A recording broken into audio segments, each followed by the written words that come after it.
Good morning. मैं doctor Sanjeev Kumar sunshine hospital Gachibowli से बोल रहा हूँ। आज अगर लोगों के घर में कुछ लोग पॉजिटिव पेशेंट्स आ गए हैं और उनको डर लग रहा है कि हम घर में कैसे इलाज करेंगे या हॉस्पिटल जाके एडमिट कराएं और हॉस्पिटल में बेड नहीं मिल रहे हैं, तो घर में इन लोगों का कैसे केयर करना है और कैसे इंतजाम करना है, मैं आपको 2 मिनट में दिखाऊंगा।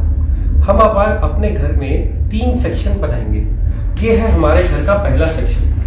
पहले सेक्शन में वो लोग रहेंगे जिन लोगों को कोई बुखार, जुकाम या कोरोना के फीचर्स नहीं है। जाकर के सब लोग टेस्टें कराने का कोई बेनिफिट नहीं है। जो लोग इन्फेक्टेड नहीं है, जिनको बुखार नहीं आ रहा, उनको सिर्फ 2-3 चीजों की जरूरत है। रोज अपना टेम्परेचर चेक करिए, फ्रीक्वेंट हैंड वॉश करिए, अगर घर में दूसरे से इंटरेक्ट कर रहे हैं तो फेस मास्क का यूज करिए और सोशल डिस्टेंसिंग, 1 हाथ की दूरी पे रहिए। इतने दूरी पे रहने पे कोरोना के फैलने का डर ऑलमोस्ट निल होता है। तो वो सब लोग, जो लोग ठीक हैं, जिन लोगों को फीवर नहीं आया है, वो लोग अपने घर के उस सेक्शन में रहेंगे जिस सेक्शन में दूसरे इन्फेक्टेड लोग नहीं हैं। जिनको फीवर आ गया है और जुकाम, बुखार, खांसी हो रही है, वो लोग घर के दूसरे सेक्शन में रहेंगे और इन दूसरे सेक्शन के अंदर जो लोग नॉर्मल हैं वो उनको डिस्पोजेबल्स में खाने का इंतजाम करेंगे। खाने में क्या खाएंगे? खाने में कोई भी वेजिटेरियन फूड, क्योंकि भूख कम हो जाती है, स्मेल कम हो जाती है, इसको आने में 1 महीना लगता है। इन लोगों को लिक्विड डाइट, सूप्स, जूस या ऐसी चीजें जो वो लोग खुद मांग रहे हो, सब अलाउड है। खाने में किसी चीज की मनाही नहीं है। आपको इसके अलावा क्या इलाज करना है? इन लोगों को बुखार हो सकता है। बुखार वाले लोगों को आपको बुखार की गोली सुबह, दोपहर, शाम देनी है। अगर बच्चे हैं तो यही गोली आधी हो जाएगी। अगर बिल्कुल खाना नहीं खा रहे तो ORS का सोल्यूशन देना है। कुछ लोगों को vitamin B, vitamin C, vitamin D, मैंने प्रिस्क्रिप्शन अपने व्हाट्सएप स्टेटस पे एक प्रिस्क्रिप्शन डाला हुआ है। इस प्रिस्क्रिप्शन को अगर आप प्रिंट करो तो ये कहता है कि आप पहले तो 1, 2 और 3 विटामिन हैं, अगली 2, एक तो फीवर की और जुकाम, बुखार, खांसी और गले दर्द की दवाइयां हैं। ये दवाइयां आप लीजिए। इस पर्चे से आप ये सिम्टोमेटिक ट्रीटमेंट कर सकते हैं। नॉर्मली कोरोना वायरस एक नॉर्मल सा माइल्ड सा वायरस है। 99% लोग इससे ठीक हो जाते हैं और उनको कुछ और चीज की जरूरत नहीं पड़ती। बट 1% लोग जब बीमार होते हैं तो उनका बुखार बहुत तेज हो जाता है। वो लोग खाना खाना छोड़ देते हैं और उनकी ऑक्सीजन सैचुरेशन कम होने लगती है। हैबत होने पे ऐसे लोगों के लिए घर में हम लोग पल्स ऑक्सीमीटर लेके आते हैं। ये पल्स ऑक्सीमीटर हम पेशेंट्स को रोज लगाएंगे। लगाने के बाद, ये कनेक्ट करने के बाद, एक बटन दबाने से पल्स ऑक्सीमीटर ऑन हो जाता है और ऑन होने पे थोड़ी देर वेट करना है। ये आपको पल्स दिखाने लगता है। जब ये पल्स दिखाएगा तभी उस वैल्यू को मानना है। जब ये वैल्यू आ जाएगी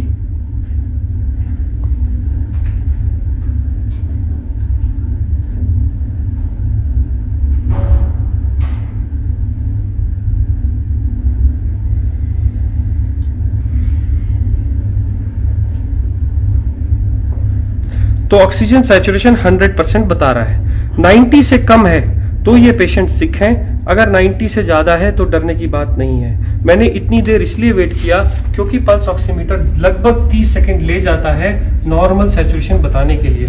अब मान लीजिए अगर ये लोग 90 से कम ऑक्सीजन पे आ गए हैं, अब इनको हॉस्पिटल की फैसिलिटी पे ले जा रहे हैं पर बेड नहीं मिल रहे, तो हम क्या करें? तो हम अपने घर का एक और सेक्शन सिक पेशेंट्स के लिए तैयार करेंगे, जिनकी एंट्री, जिसमें नॉर्मल लोग कोई भी एंटर नहीं करेंगे, और इन सब लोगों को हम 14 दिन के लिए आइसोलेट करेंगे।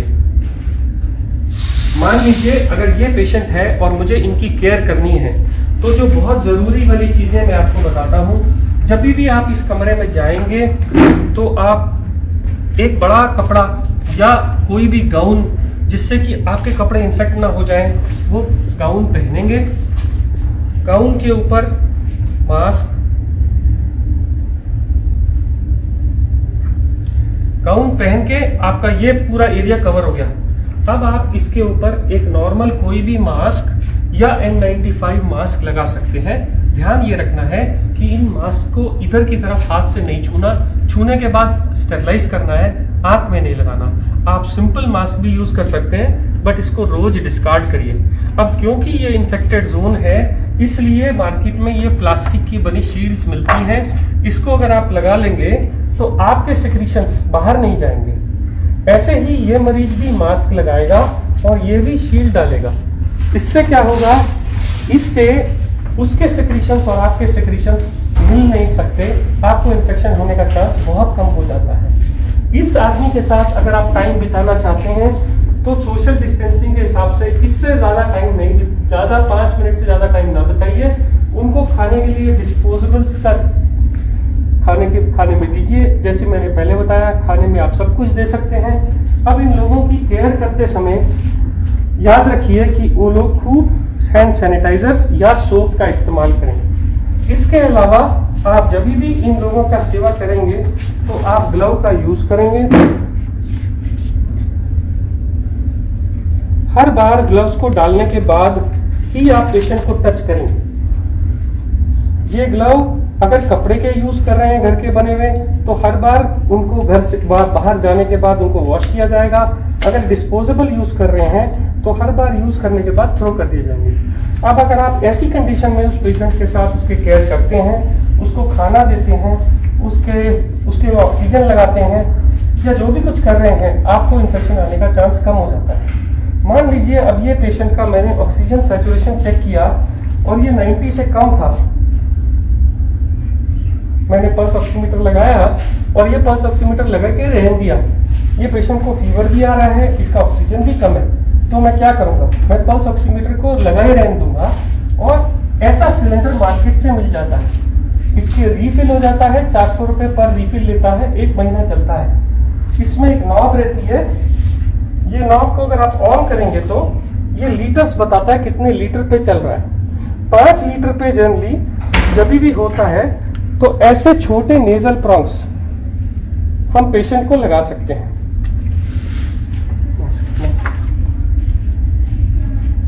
ऐसे नेजल प्रॉन्ग लगा सकते हैं। नेजल प्रॉन्ग लगाने के बाद आप ये पल्स ऑक्सीमीटर की रीडिंग देखिए कितनी आ रही है। अगर ये 90 से ज्यादा नहीं आ रही और पेशेंट को तभी भी हैबत हो रही है, तो आप ये नेजल प्रॉन्ग हटा के मार्केट से ये बड़े वाला मास्क ला सकते हैं। इस मास्क से अगर आप सिलेंडर पे लगाएंगे तो 10 लीटर तक एक पेशेंट को ऑक्सीजन दी जा सकती है। तब आप ऑक्सीजन चेक करिए, 5 मिनट वेट करिए ऑक्सीजन देके। इसके बाद भी अगर ऑक्सीजन इंप्रूव नहीं हो रही तो आपके पास लास्ट ऑप्शन बचती है हाई फ्लो ऑक्सीजन मास्क। ये मास्क के साथ एक गुब्बारा लगा रहता है, इसको जैसे ही हम ऑक्सीजन से कनेक्ट करते हैं तो ये ऑक्सीजन एक्स्ट्रा देता है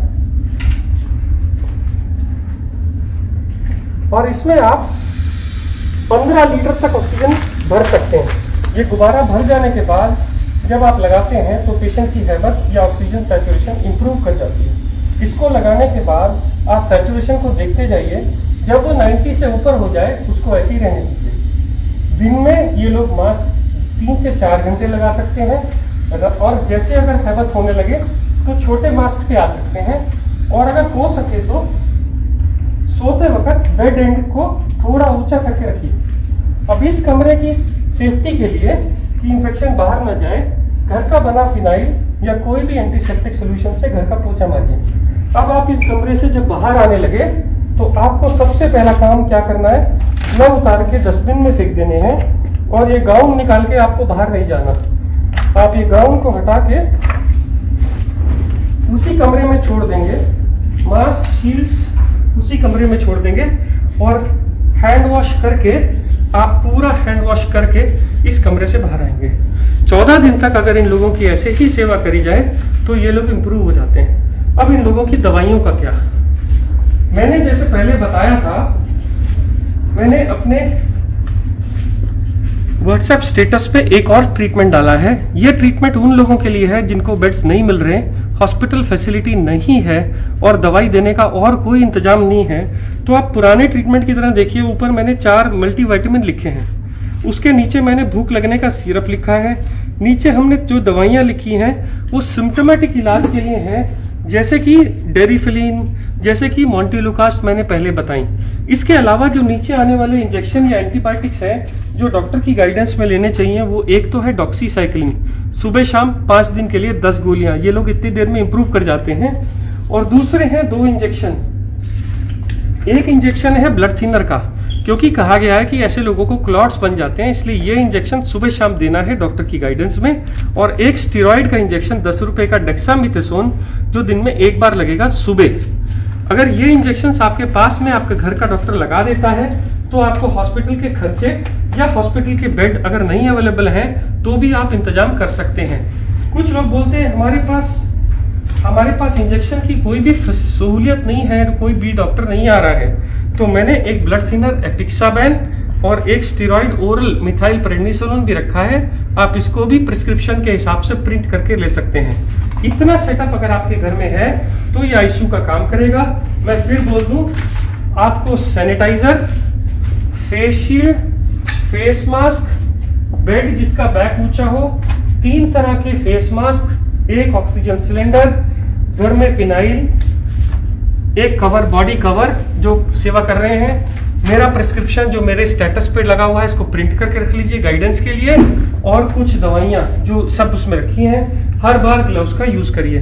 ये एक आईसीयू सेटअप है, क्योंकि आज भी कोरोना की कोई स्पेसिफिक दवाई या वैक्सीन आनी है और इससे ज्यादा ट्रीटमेंट अभी भी आईसीयू में नहीं हो रहा है। बहुत ही एक्सेप्शनल कंडीशन में 2 और दवाइयां हैं जो बगैर आईसीयू सेटअप के नहीं दी जा सकती। ये 99% इलाज हर लोगों तक अगर पहुंच जाए तो वो लोग जिनको मेडिकल सेवा अभी भी उपलब्ध नहीं है वो लोग अपनी सेवा या अपने घर वालों की सेवा कर सकते हैं। मैं doctor Sanjeev Kumar sunshine hospital से बोल रहा हूँ।